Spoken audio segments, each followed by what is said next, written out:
vamos a hablar acerca de ciclo ovárico. La hormona foliculoestimulante y la hormona luteinizante van a producir varios cambios cíclicos en los ovarios. A esto se le va a denominar ciclo ovárico. Este tiene algunas partes como son el desarrollo de los folículos, la ovulación y la formación del cuerpo lúteo. Vamos a ver cada uno de estas partes del ciclo ovárico. La hormona foliculoestimulante también induce el crecimiento de los folículos primordiales y de ellos vamos a tener de 5 a 12 folículos primarios, y de estos 5 a 12 folículos primarios solo un folículo va a alcanzar la madurez completa. Empecemos con el desarrollo folicular.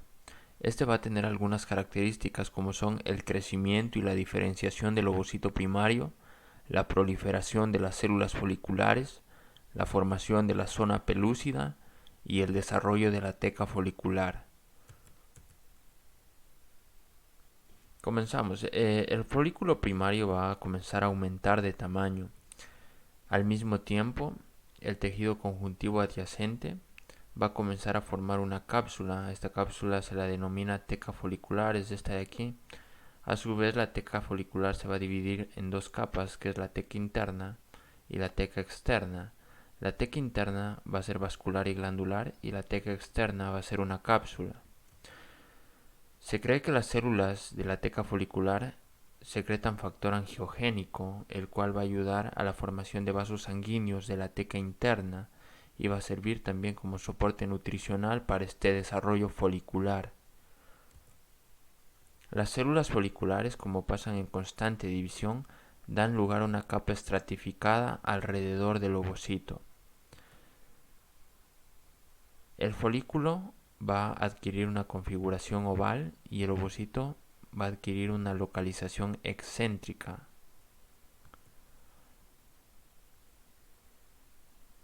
Después, entre las células foliculares van a haber pequeños espacios llenos de líquidos y todos estos pequeñitos espacios van a comenzar a unirse, todos esos pequeños espacios, y van a formar una gran cavidad, la cual va a estar llena de líquido folicular.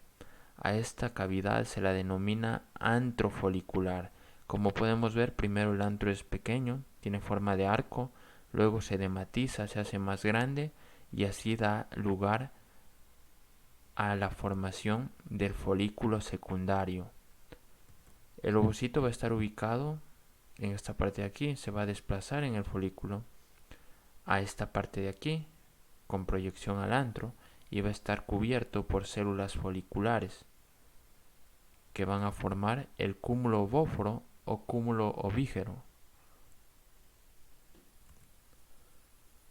Después este folículo secundario va a seguir madurando, va a seguir creciendo y va a formar una protrusión aquí en la superficie del ovario.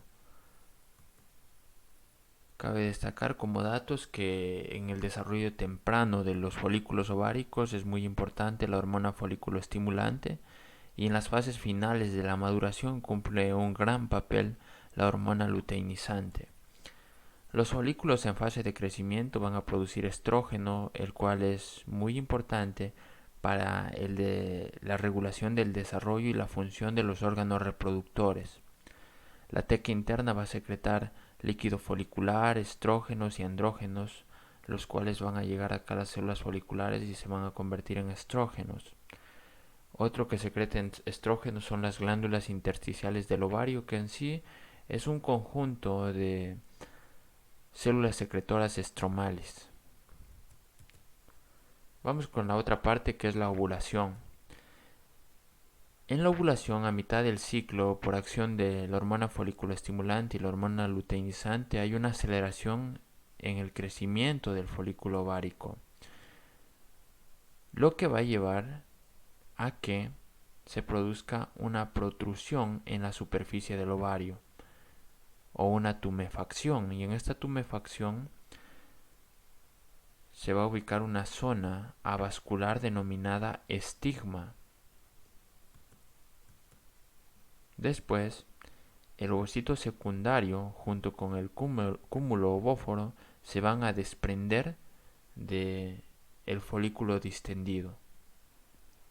Sí podemos ver acá que están unidas al folículo, pero acá ya se desprende el ovocito secundario con el cúmulo ovóforo, se desprenden de este folículo que está distendido. La ovulación se produce por el incremento de la hormona luteinizante y tiene lugar 12 a 24 horas después de este incremento. Este incremento de la hormona luteinizante se produce por concentraciones de estrógeno elevadas en la sangre y se cree que por este incremento de la hormona luteinizante es que el estigma adquiere una configuración redondeada con una posterior formación de vesícula. Después, el estigma se rompe y el ovocito secundario junto con el líquido folicular son expulsados hacia el exterior. Esta expulsión, tanto del ovocito secundario como el líquido folicular, se produce debido al aumento de la presión intrafolicular y a las contracciones de las fibras musculares lisas de la teca externa que son estimuladas por la progesterona.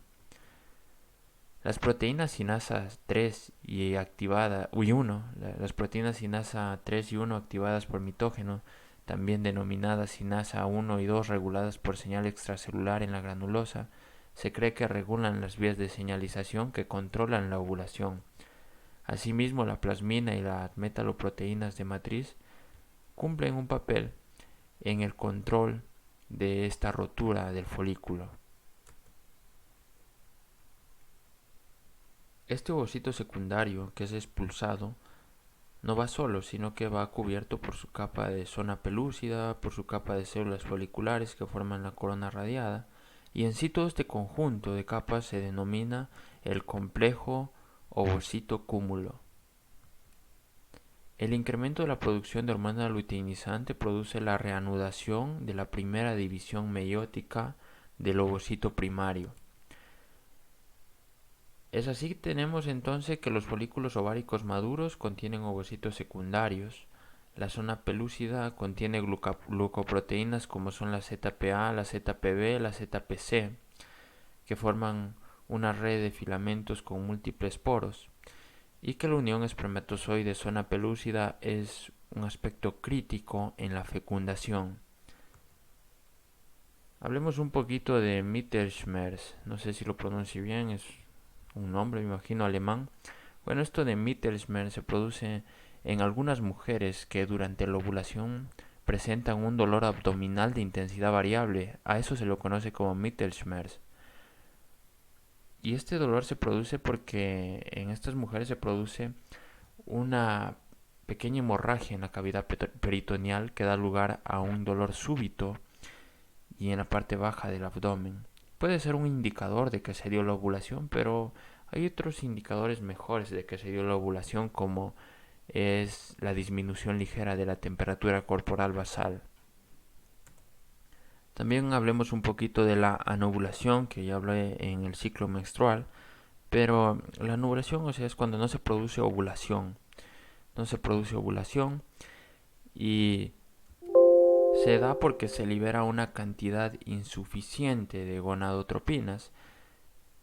Y como se produce una cantidad insuficiente de gonadotropinas, como se puede tratar o como se puede inducir la ovulación es administrando gonadotropinas o algún medicamento ovulatorio, como puede ser el citrato de clomifeno, el cual va a estimular para que se libere gonadotropinas por parte de la hipófisis, pero tiene un problemita que va a aumentar la incidencia de embarazos múltiples. Y no es frecuente que sobrevivan más de 7 embriones. Por último tenemos el cuerpo lúteo.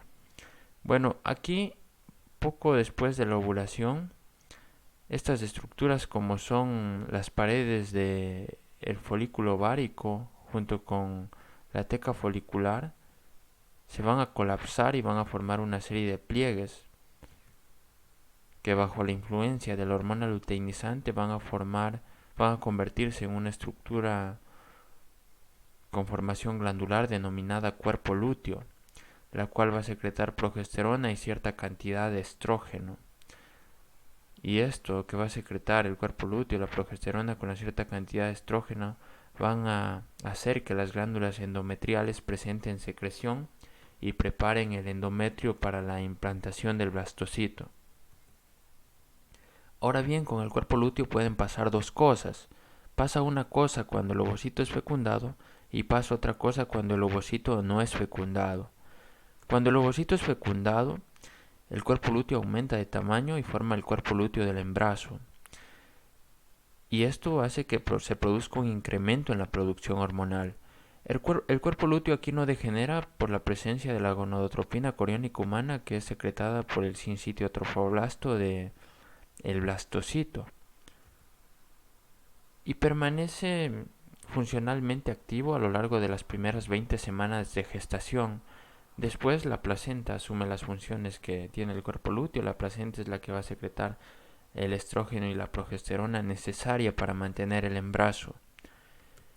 Y con el ovocito no fecundado, cuando no es fecundado el ovocito, el cuerpo lúteo comienza a involucionar y a degenerarse a los 1 a 12 días de la ovulación, formando así el cuerpo lúteo de la menstruación, que luego se convierte a un tejido cicatricial blanquecino denominado cuerpo albicans.